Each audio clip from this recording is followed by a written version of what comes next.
You're listening to Building a Creative Life. I'm Pam Vale, an artist and writer. This podcast is about the small, often overlooked ways creativity shows up in real life, in what we notice and in what we choose to respond to. Here you'll find conversations and reflections shaped by curiosity, not instruction. No expectations, nothing to master.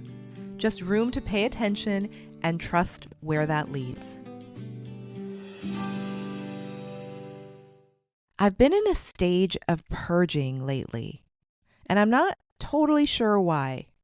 Maybe it's because we just moved through the end of the calendar year into a new one. Maybe it's a new season for me personally. I don't know. But I do know there's been this quiet, almost involuntary need to release things. It started a few weeks ago, and at first it wasn't physical at all. It was internal. I felt this pull to drill down on what I really want professionally and personally. My guess is that it was prompted by the flood of social media at the end of the year. All the recaps and the reflections and resolutions and well-meaning advice. Whatever sparked it, it ran deep and it didn't go away. So I listened, quietly. Two clear strains showed up for me.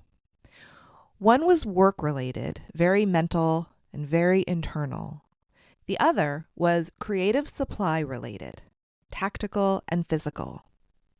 In both cases, I was coming from a place of significant change. I realized I didn't fully recognize who I was looking at in the mirror. Not because I was living inauthentically, but because growth and evolution had happened without me really noticing it in real time. Internally, this year has been a lot of soul searching, getting honest about what my heart actually desires and what parts of my creative passions still align with who I am today. What feels true and right now, not 10 years ago. That meant getting clear on where I want my energy to go, who I want to talk to, what I want my work to mean, and why do I do what I do at all?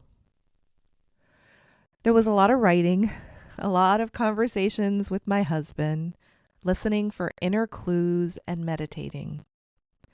I'm not always great with change. Even though I work on acceptance, I can still resist in a big way. And this change felt big. It involved a new type of creative emerging. A big adjustment to a version of myself I was very comfortable with for many, many years. I knew I had a choice. I could stay in my comfort zone with no growth, or I could walk a new path that felt uncomfortable at first, but would bring me closer to my highest purpose. I chose the latter. That internal shift naturally led to the need for external change. My outer creative world needed to match the inner work. Because I'm not the same artist or creative I was this time last year, honestly, I'm not even the same person. I created this podcast, which is no small feat, especially for someone more introverted. I built not one, but two Substacks that I genuinely adore writing. I finished a book and took steps towards having it published. More on that soon. I took a last-minute, creatively inspiring trip that completely fueled my passions. And then there's all the rest of life. Family and grandbabies and friends and activities and holidays. There's no possible way I could be the same person. I think I'll always be an artist first. Licensing my art, being crafty, working with my hands. But writing is quickly becoming a very close second. As I thought about the last few days of the year while taking a break from work, I asked myself a simple question. What do I really want to do with this time? I recognize that many of the creative supplies and unfinished projects around me belong to a previous version of myself, an earlier artist.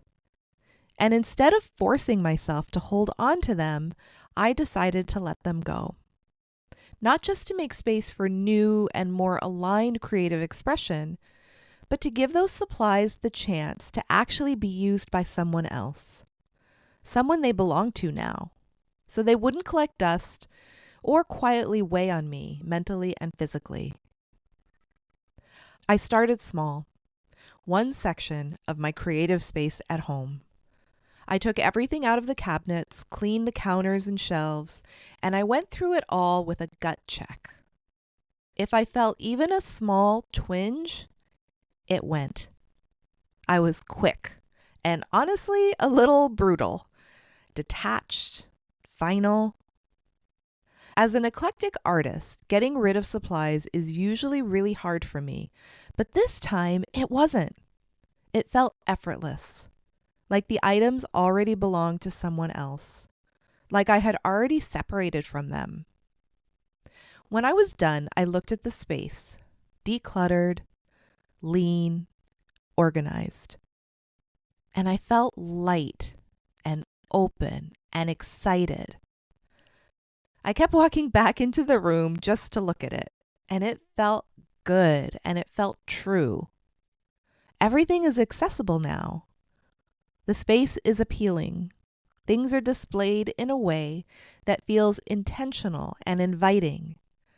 There is a sense of possibility there. But more than anything, there is honesty, a kindness towards myself, a gentle acceptance of who I am right now, not hiding, not shrinking, and not staying stuck.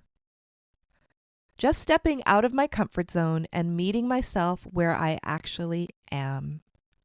And that feels like the right place to begin this next stage. Thank you for being here.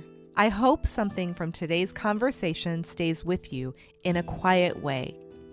If this episode felt meaningful, you're welcome to follow the podcast or pass it along to someone who might enjoy it. Until next time.